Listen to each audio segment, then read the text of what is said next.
Durante más de 3 décadas, Parker Schnabel ha extraído oro mientras millones de telespectadores seguían su viaje por televisión. Semana tras semana las cámaras seguían sus botas llenas de barro, el rugido de las plantas de lavado y el incesante ajetreo de la vida en los campos de oro.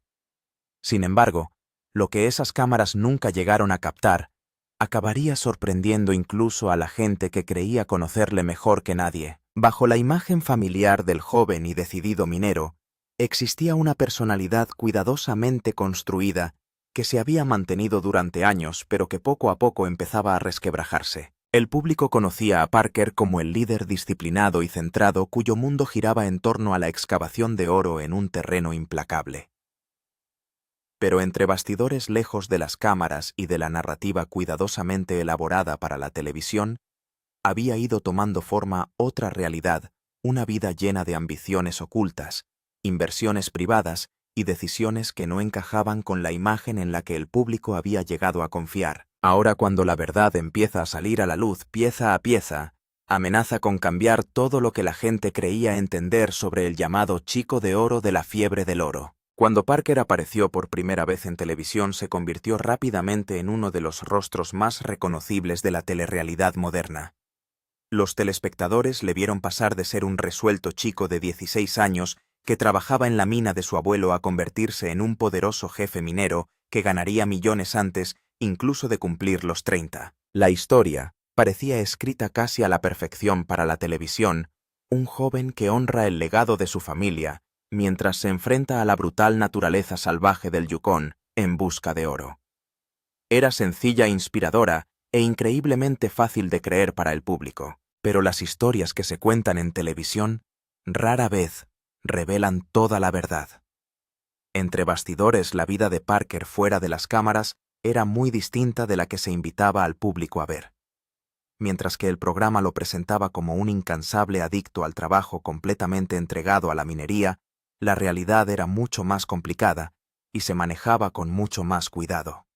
Lejos de los focos, Parker había estado viviendo tranquilamente otra vida completamente distinta. Esta segunda existencia estaba llena de tratos comerciales, relaciones personales y ambiciosas empresas que se extendían mucho más allá de los turbios límites de una mina de oro.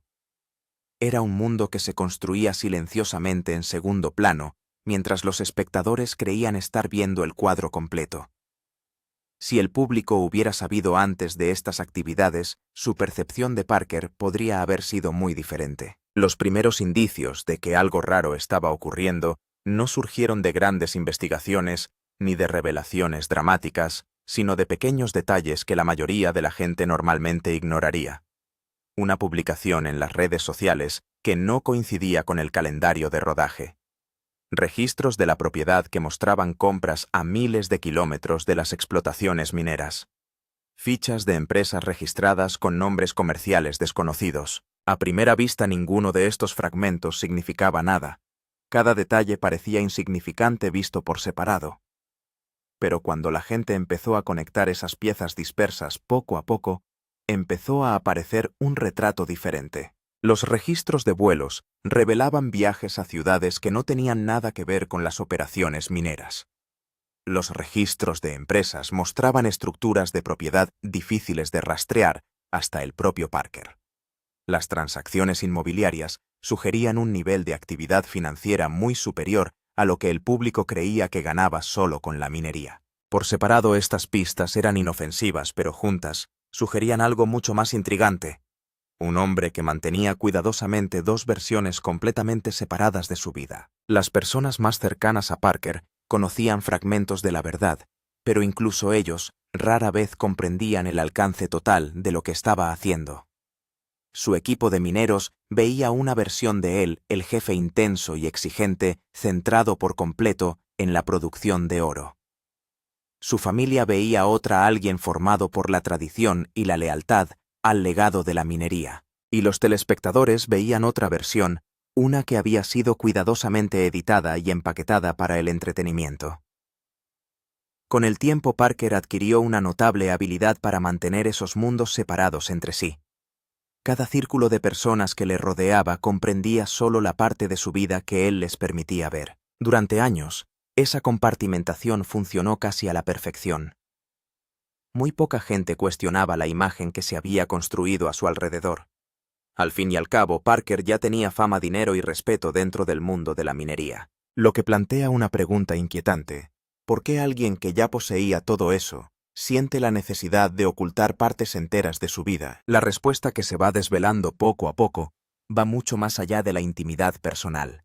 Afecta a inversiones millonarias complejas, redes empresariales, asociaciones secretas y una estrategia cuidadosamente calculada para proteger una imagen pública que se había vuelto extremadamente rentable. Parker Schnabel no solo extraía oro de la tierra, en muchos sentidos estaba extrayendo algo igualmente valioso del público que le observaba: su confianza, su lealtad y su convicción de que lo que estaban presenciando en la pantalla representaba una realidad genuina y sin filtros. La revelación de su vida oculta no llegó de golpe, sino que se desarrolló gradualmente, como las olas que avanzan hacia una gran tormenta. Cada nuevo detalle planteaba nuevas preguntas y revelaba capas más profundas de complejidad. Con el tiempo, esos descubrimientos obligarían al propio Parker a enfrentarse a la intrincada red que había pasado años tejiendo. Y una vez que alguien ve la imagen completa de cómo se entrecruzan esos dos mundos, resulta imposible volver a ver la quimera del oro de la misma manera. Para entender cómo se desarrolló la doble vida de Parker, ayuda a volver al principio de su historia. Parker Schnabel nació en 1994 en la pequeña ciudad de Haines, Alaska, un lugar donde la minería no era simplemente una industria, sino una tradición familiar. En su casa, el oro era algo más que una mercancía enterrada en la tierra, era una forma de vida transmitida de generación en generación. Su abuelo John Schnabel había explotado durante décadas la famosa mina Big Nugget. Parker pasó allí gran parte de su infancia absorbiendo los ritmos del mundo minero mucho antes de que la mayoría de los niños de su edad comprendieran lo que implicaba ese trabajo. A los 5 años ya estaba aprendiendo a manejar maquinaria pesada bajo una cuidadosa supervisión. A los 10 entendía las técnicas de la minería de aluvión mejor que muchos adultos que se incorporan al sector por primera vez. Para Parker, la minería nunca fue un trabajo temporal ni un pasatiempo de verano. Era el camino en el que había nacido una herencia que conllevaba tanto oportunidades como una enorme responsabilidad. Esa responsabilidad llegó antes de lo que nadie esperaba. Cuando Parker tenía solo 16 años, su abuelo le confió la dirección de la explotación minera. Para la mayoría de los adolescentes, semejante presión habría sido abrumadora. Pero Parker prosperó en el puesto. Tomó decisiones difíciles con un nivel de confianza que sorprendió incluso a mineros experimentados que llevaban décadas trabajando en el sector. En su primera temporada dirigiendo la operación, demostró un agudo instinto tanto para el liderazgo como para los negocios. Esas cualidades no pasaron desapercibidas. Los productores de Discovery Channel buscaban nuevas personalidades que pudieran aportar energía fresca a su ya exitoso programa sobre la minería del oro. Parker parecía casi perfectamente adecuado para el papel. Era joven, ambicioso y fotogénico, con una convincente historia familiar con la que el público podía conectar de inmediato, y lo que es más importante, representaba la continuación de un legado que los espectadores encontraban inspirador. Una vez que las cámaras empezaron a seguirle su ascenso a la fama, se produjo con sorprendente rapidez. Casi de la noche a la mañana, Parker pasó de ser un adolescente trabajador de Alaska a una figura reconocible observada por millones de personas en todo el mundo. Pero la fama conlleva expectativas y los productores de televisión saben exactamente lo que el público quiere ver. Los espectadores ansían autenticidad, o al menos la sensación de que lo que están viendo es genuino. Querían que Parker apareciera como el incansable joven minero, cuya existencia entera giraba en torno a la búsqueda de oro. Cualquier prueba que contradijera esa imagen corría el riesgo de debilitar la historia que el programa estaba vendiendo. Como resultado, una versión particular de Parker fue tomando forma en la televisión. Esta versión destacaba su determinación, su ética de trabajo y su conexión con el legado de su abuelo. Al mismo tiempo, otras partes de su personalidad y ambición quedaban discretamente fuera de la historia. Lo que el programa rara vez revelaba era que los intereses de Parker nunca se habían limitado únicamente a la minería. Incluso durante su adolescencia había empezado a explorar oportunidades mucho más allá de los yacimientos de oro. Empezó a hacer pequeñas inversiones, a estudiar distintos mercados y a comprar propiedades en lugares que nada tenían que ver con las explotaciones mineras. Su curiosidad se extendió a ámbitos que la mayoría de los espectadores nunca asociarían con el joven y rudo minero que veían en pantalla. Aunque en la serie se le retrataba como una persona centrada exclusivamente en la búsqueda de oro, Parker no dejaba de evaluar nuevas posibilidades, estudiaba estrategias financieras, analizaba las tendencias del mercado y ampliaba discretamente su cartera a sectores que apenas tenían relación con el Yukon. La versión pública de Parker parecía sencilla y directa. El verdadero Parker era mucho más estratégico, mucho más ambicioso y mucho más calculador de lo que la mayoría de la gente creía. Su educación cuenta una historia similar. Aunque decidió no asistir a una universidad tradicional para poder centrarse en la minería, esa decisión no significó que abandonara por completo el aprendizaje. En su lugar invirtió mucho en profesores particulares, mentores empresariales y asesores de sectores totalmente ajenos a la minería. Estudió el desarrollo inmobiliario, exploró los mercados de criptomonedas mucho antes de que se convirtieran en la corriente dominante, e investigó las oportunidades del comercio internacional. No eran las acciones de alguien satisfecho con la simple explotación de una mina de oro, sino los pasos calculados de alguien que se dispone a construir algo mucho más grande. Los amigos que conocieron a Parker en sus primeros años recuerdan una faceta suya que los telespectadores rara vez veían. Le fascinaba la tecnología, sentía una profunda curiosidad por la economía mundial y leía constantemente libros sobre iniciativa empresarial y estrategia de inversión. Podía pasarse horas hablando de gestión de riesgos, fluctuaciones del mercado y planificación financiera a largo plazo. Las conversaciones sobre oportunidades de negocio solían entusiasmarle tanto como descubrir un rico yacimiento de oro. Sin embargo, esta versión de Parker no encajaba en la narrativa que Gold Rush había construido a su alrededor. La versión televisiva debía seguir siendo sencilla y cercana. El personaje que el público amaba seguía un ritmo predecible: levantarse temprano, correr por la mina, superar los obstáculos y perseguir la siguiente onza de oro. El Parker real operaba en un horizonte mucho más amplio. Comprendió que el programa de televisión le había dado algo extremadamente poderoso. La fama misma se había convertido en una herramienta. Y mientras millones de espectadores le veían buscar oro en las tierras salvajes del Yukon, Parker utilizaba discretamente esa fama para construir un imperio empresarial mucho más allá de las fronteras del mundo minero. La doble existencia no era casual. Durante años, Parker consiguió vivir en las dos realidades a la vez, sin que ninguna de las partes fuera plenamente consciente de la otra. Dentro de la comunidad minera, seguía siendo la joven y decidida estrella de la telerrealidad. Dentro del mundo de los negocios y la inversión, aparecía como un empresario avispado y ambicioso que operaba a través de diferentes empresas y emprendimientos privados ocultos tras capas de registros LLC. Pero mantener dos vidas separadas requiere una vigilancia constante, una sincronización perfecta y una enorme cantidad de energía. E incluso las fachadas más cuidadosamente mantenidas acaban por resquebrajarse. Mientras Parker Schnabel extraía del suelo oro por valor de millones de dólares ante las cámaras, construía un imperio empresarial del que poca gente sabía que existía.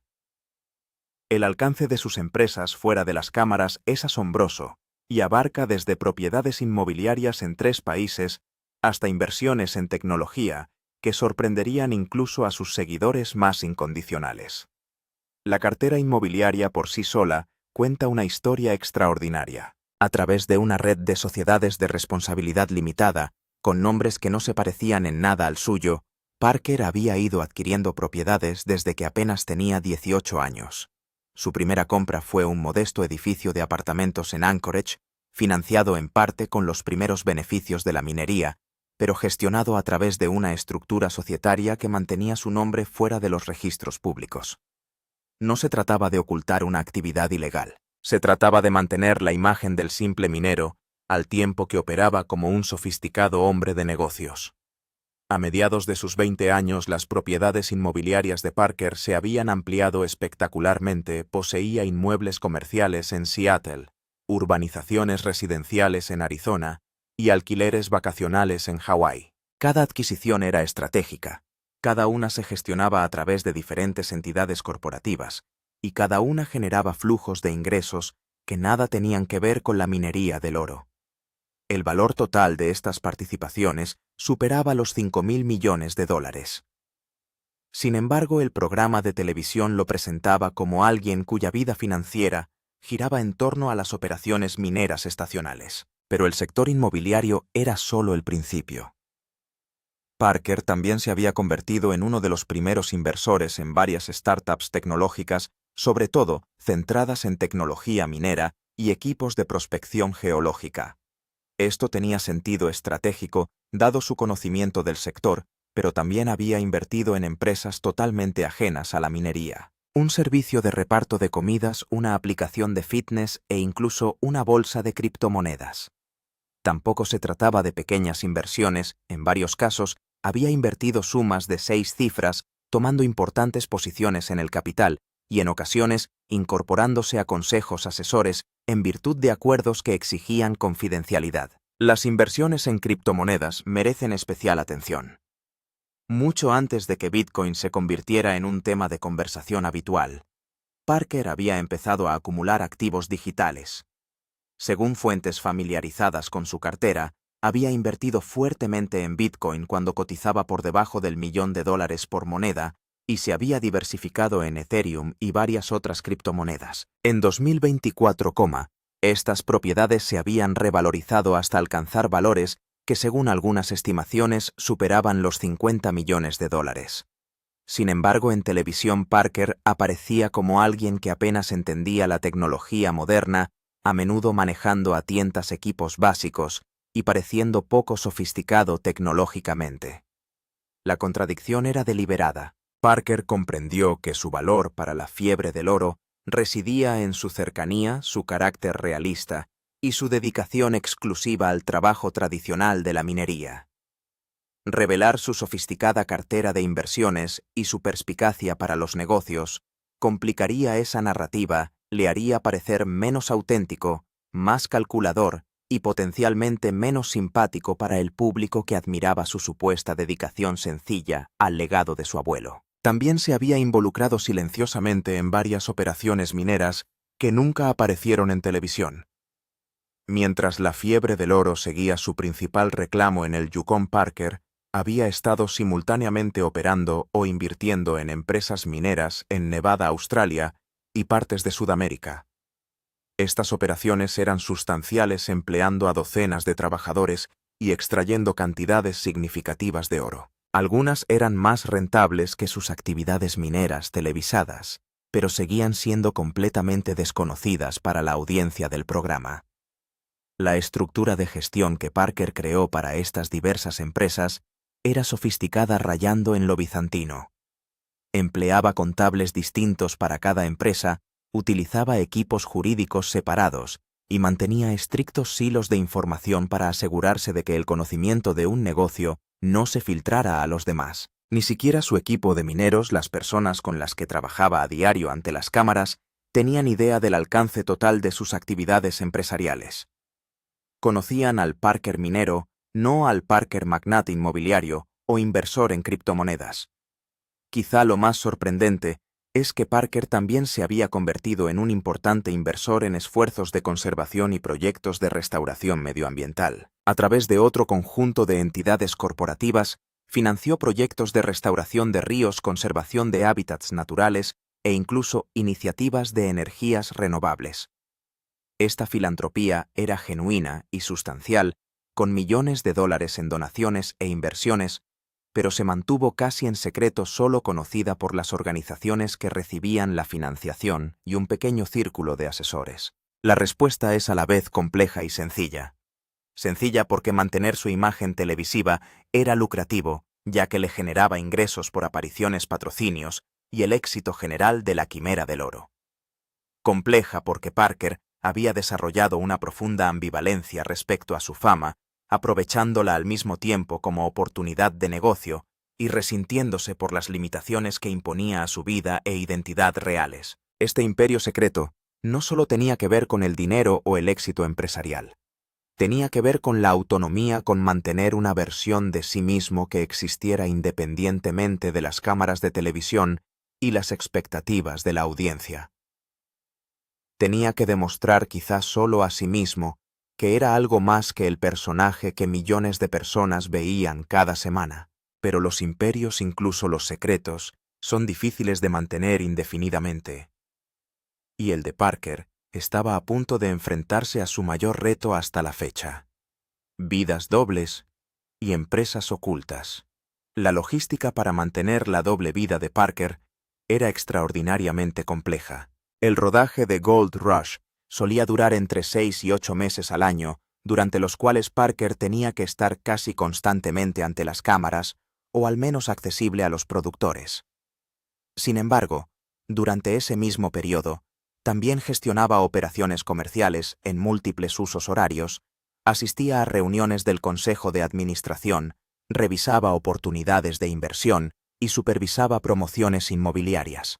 La coordinación necesaria era agotadora y cada vez más insostenible. Parker desarrolló elaborados sistemas para hacerlo funcionar. Empleó asistentes personales que trabajaban bajo estrictos acuerdos de confidencialidad, gestionando sus diversos intereses comerciales, mientras él estaba en el Yukon. Programaba conferencias telefónicas a horas intempestivas, a menudo llamando a reuniones a las 3 o 4 de la mañana, antes de empezar a rodar o a altas horas de la noche después de terminar el rodaje. Se convirtió en un experto en compartimentar, cambiando mentalmente entre Parker el minero y Parker el hombre de negocios con una facilidad práctica. La tecnología se convirtió tanto en un facilitador como en un lastre. Las aplicaciones de comunicación encriptada le permitieron mantener conversaciones de negocios delicadas sin dejar rastros evidentes. Las redes privadas virtuales enmascaraban su actividad en Internet. Múltiples direcciones de correo electrónico y números de teléfono mantenían separados diferentes aspectos de su vida. Pero esta misma tecnología también creaba huellas digitales que, si se examinaban con suficiente detenimiento, revelaban incoherencias en la narrativa cuidadosamente construida. Durante una temporada de rodaje, Parker tuvo que asistir a una reunión urgente en San Francisco sobre una importante transacción inmobiliaria. Dijo a los productores que necesitaba 2 días libres por una emergencia familiar, voló a California con un nombre falso, en un charter privado, terminó la reunión y regresó antes de que nadie cuestionara su ausencia. En otra ocasión, un socio estuvo a punto de sacar a la luz las inversiones de Parker durante un acto público, al sorprenderse a sí mismo justo antes de mencionar su nombre en relación con un acuerdo de promoción inmobiliaria. El estrés de mantener estas vidas paralelas pasó factura. Las personas cercanas a Parker notaron cambios en su comportamiento mayor, irritabilidad, dificultad para dormir y una tendencia a la paranoia por las filtraciones de información. Se volvió obsesivo con el control de la información, a veces hasta el punto de dañar las relaciones con personas que simplemente trataban de ayudarle a gestionar sus diversos intereses. El peso de la doble vida se estaba volviendo insoportable. Su equipo de mineros notaba de vez en cuando rarezas que no cuadraban del todo, llamadas telefónicas que obligaban a Parker a apartarse del rodaje y hablar en privado, reuniones con personas que eran claramente socios comerciales y no nadie relacionado con las operaciones mineras, decisiones financieras que parecían demasiado cautelosas o sofisticadas para alguien supuestamente centrado por completo en extraer oro de la tierra. El mundo de los negocios presentaba sus propios retos en los consejos de administración y en las reuniones con inversores. Parker tenía que proyectar confianza y experiencia para que le tomaran en serio como un hombre de negocios sofisticado y no como un personaje de telerrealidad. Algunos socios potenciales se mostraron escépticos, pues consideraban su fama un lastre o se preguntaban si podría ser un inversor serio. Otros intentaron aprovechar su fama de un modo que le incomodaba, pues querían utilizar su nombre e imagen en relación con empresas que quería mantener totalmente separadas de su persona pública. Parker también empezó a desarrollar empresas que explotaban específicamente la brecha entre sus dos vidas. Invirtió en empresas de la industria minera, aprovechando su información privilegiada y su plataforma televisiva para identificar oportunidades y mantener su participación oculta al público. Compró derechos mineros y reclamaciones que exploró discretamente al margen de sus operaciones televisadas, descubriendo a veces yacimientos más valiosos que los que seguían las cámaras.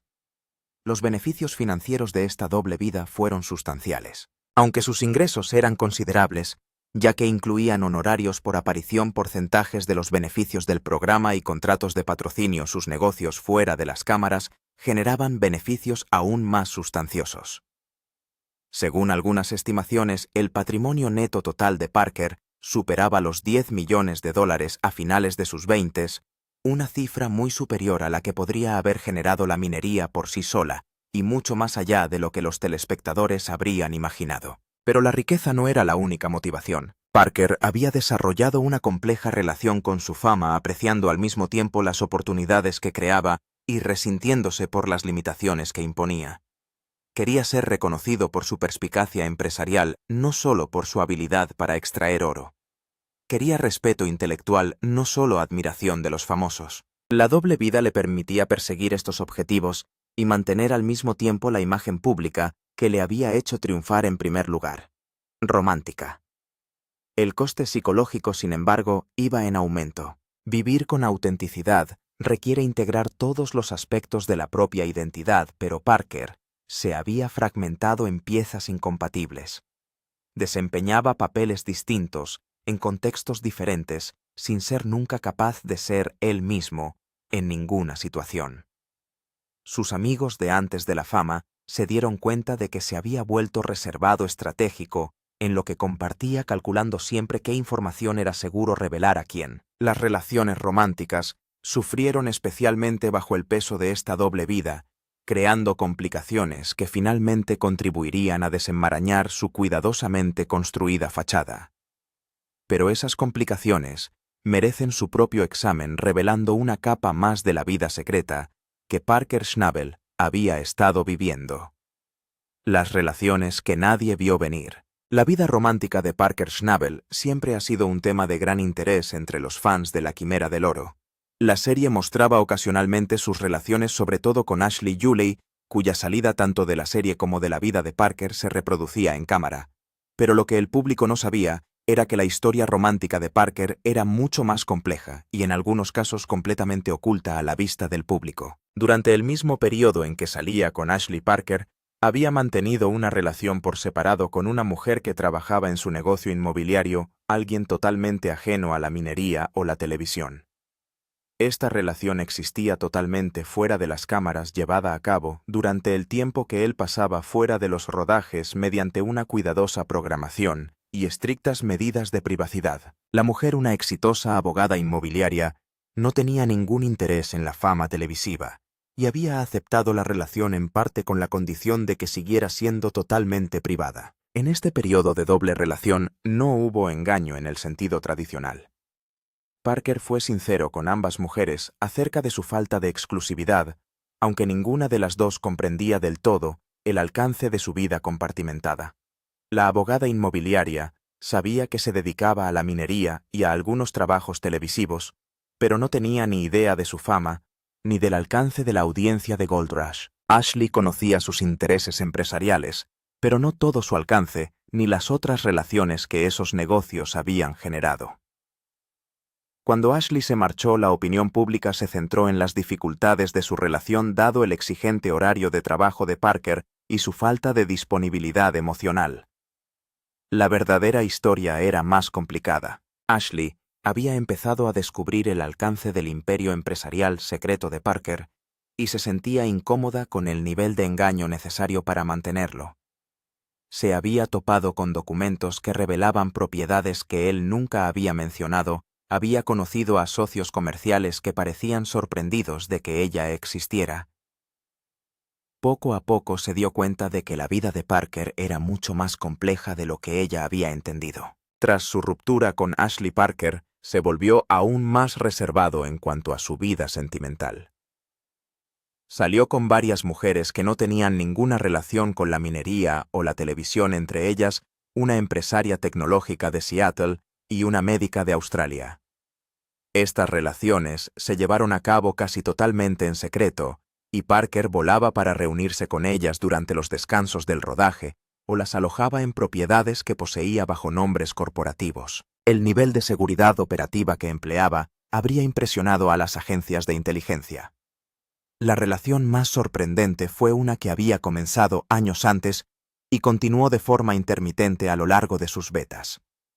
Una mujer a la que conocía desde el instituto, alguien que había crecido en Alaska y comprendía la cultura minera pero que se había marchado para seguir su propia carrera en las finanzas, había mantenido una conexión con Parker que poca gente conocía. Su relación era esporádica. Se reunían cuando él volvía a Alaska o en los raros momentos en que sus agendas coincidían, pero representaba algo genuino en la vida de Parker, por lo demás cuidadosamente escenificada.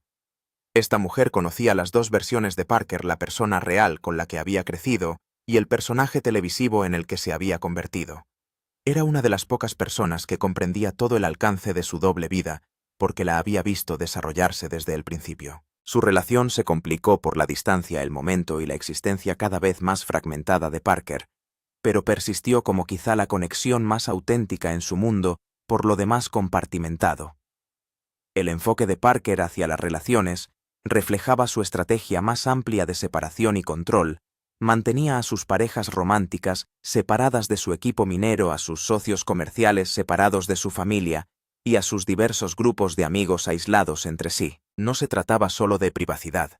Se trataba de mantener diferentes versiones de sí mismo para diferentes audiencias, sin permitir nunca que nadie viera la imagen completa. El coste emocional fue significativo. La intimidad requiere vulnerabilidad y honestidad, pero Parker había construido su vida en torno a una cuidadosa gestión de la información y una presentación estratégica. La conexión genuina se hizo cada vez más difícil a medida que su red de identidades separadas se hacía más compleja. Varias relaciones terminaron no por incompatibilidad fundamental, sino porque las mujeres implicadas sintieron que solo estaban viendo una parte de quién era Parker en realidad y se sintieron frustradas por las barreras que mantenía. Las redes sociales complicaban aún más las cosas. Parker mantenía una cuenta pública de Instagram que proyectaba la imagen del minero dedicado.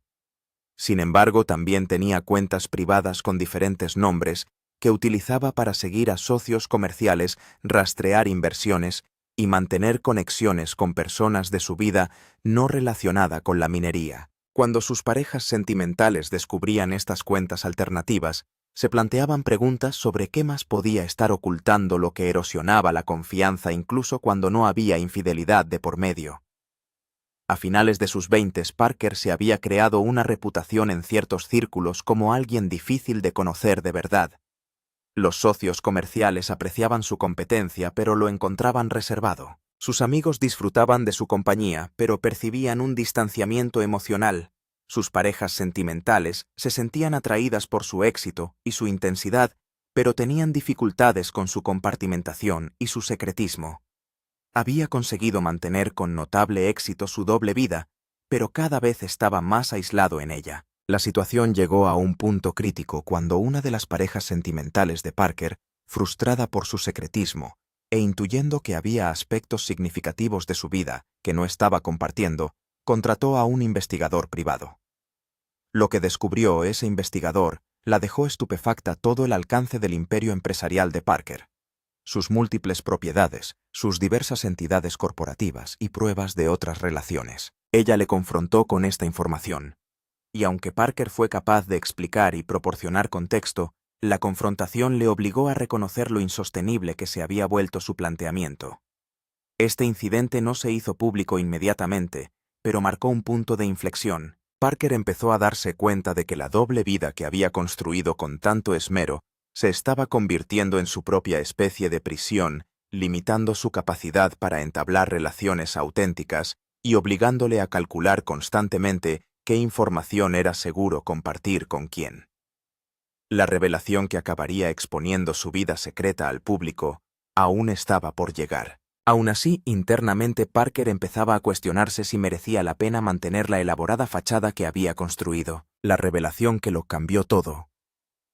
La revelación pública de la doble vida de Parker Schnabel No fue fruto de un anuncio planificado ni de una campaña de relaciones públicas cuidadosamente orquestada, sino que surgió a raíz de una serie de acontecimientos aparentemente inconexos que cuando se juntaron dejaron al descubierto todo lo que Parker había estado ocultando. Todo empezó con una disputa legal. Uno de los socios de Parker, en una empresa inmobiliaria, interpuso una demanda por un desacuerdo sobre el reparto de beneficios.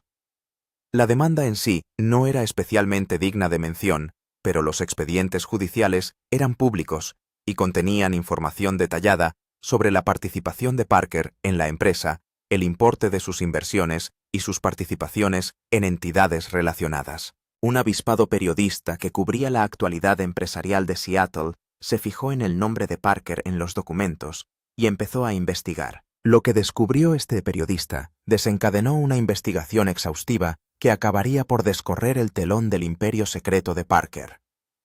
Las búsquedas en los registros públicos revelaron una red de entidades corporativas conectadas a Parker a través de direcciones compartidas, números de teléfono estándar y socios comerciales que aparecían en varias empresas. Los registros de la propiedad mostraban posesiones muy superiores a las que cabría esperar de un famoso minero de oro de la televisión. Las declaraciones financieras de las empresas cotizadas en las que había invertido revelaban posiciones valoradas en millones de dólares. La noticia apareció primero en un sitio web de noticias empresariales, no en un medio de entretenimiento. El titular se centraba en la sorprendente perspicacia empresarial de una estrella de la telerrealidad, presentando a Parker como un inversor inteligente que había construido una fortuna sustancial más allá de sus ingresos televisivos. El artículo era relativamente halagador, ya que lo retrataba como una persona más inteligente y sofisticada de lo que sugería su personaje en la pantalla, pero también exponía información que Parker se había esforzado por mantener en secreto. Los fans de la Quimera del Oro se escandalizaron. La imagen que habían tenido de Parker como un minero sencillo y dedicado se complicó de repente con las revelaciones de inversiones en criptomoneda, negocios internacionales y un imperio inmobiliario. Las redes sociales estallaron con reacciones que iban desde la admiración por su éxito empresarial a la ira por lo que algunos percibieron como un engaño. Las secciones de comentarios se llenaron de debates sobre la autenticidad, si Parker había estado mintiendo a su audiencia y lo que esto significaba para la credibilidad del programa. En un principio, Parker trató de restar importancia a las revelaciones, publicando un breve comunicado en el que reconocía sus intereses empresariales y subrayaba que su pasión por la minería seguía siendo genuina. Pero la historia cobró fuerza y otros periodistas se hicieron eco de ella, profundizando en sus diversas empresas y descubriendo detalles adicionales. Las publicaciones financieras empezaron a analizar su estrategia de inversión. Los medios de comunicación del sector minero hablaron de sus operaciones fuera de las cámaras. Los medios de entretenimiento se centraron en la aparente contradicción entre su imagen televisiva y sus actividades empresariales reales. Discovery Channel se enfrentó a preguntas difíciles sobre lo que sabían y cuándo lo supieron. Los productores reconocieron que sabían que Parker tenía intereses comerciales externos, pero afirmaron que no habían comprendido todo el alcance. Defendieron la autenticidad del programa, argumentando que lo que aparecía en pantalla era real. Parker dirigió de verdad las operaciones mineras, se enfrentó de verdad a los retos descritos y extrajo oro de verdad. El hecho de que también hiciera otras cosas fuera de las cámaras no convertía en falso el contenido televisado. Pero algunos fans se sintieron traicionados. Habían invertido emocionalmente en la historia de Parker tal y como ellos la entendían, un joven que honraba el legado de su abuelo dedicándose a la minería. La revelación de que esta era solo una parte de su vida, quizá ni siquiera la más crítica desde el punto de vista económico, se sintió como una violación de la confianza. Los foros de Internet están llenos de gente que se replantea su percepción de Parker y se pregunta qué otras cosas del programa podrían no ser lo que parecían.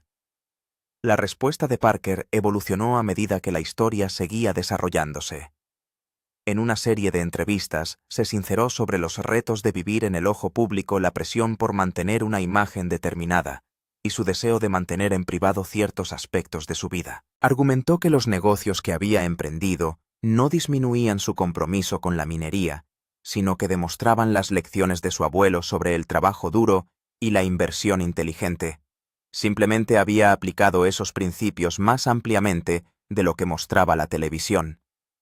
También abordó las complejidades de su relación, reconociendo sin dar detalles que su vida romántica había sido más privada de lo que aparecía en el programa. Defendió esta elección señalando las dificultades que afrontan las relaciones públicas bajo el escrutinio de millones de telespectadores y puso su relación televisada con Ashley como ejemplo de lo doloroso que puede resultar que los asuntos íntimos salgan en pantalla. Curiosamente, la opinión pública empezó a cambiar a medida que surgía más información. La conmoción inicial dio paso a una comprensión más matizada. Mucha gente llegó a considerar el éxito empresarial de Parker más impresionante que engañoso. La narrativa pasó de estrella de reality sorprendida mintiendo a estrella de reality revelada como hábil hombre de negocios. Sus inversiones en conservación del medio ambiente, una vez reveladas, generaron una cobertura favorable. Su temprana adopción de la criptomoneda dio lugar a perfiles en publicaciones financieras que lo retrataban como inesperadamente previsor.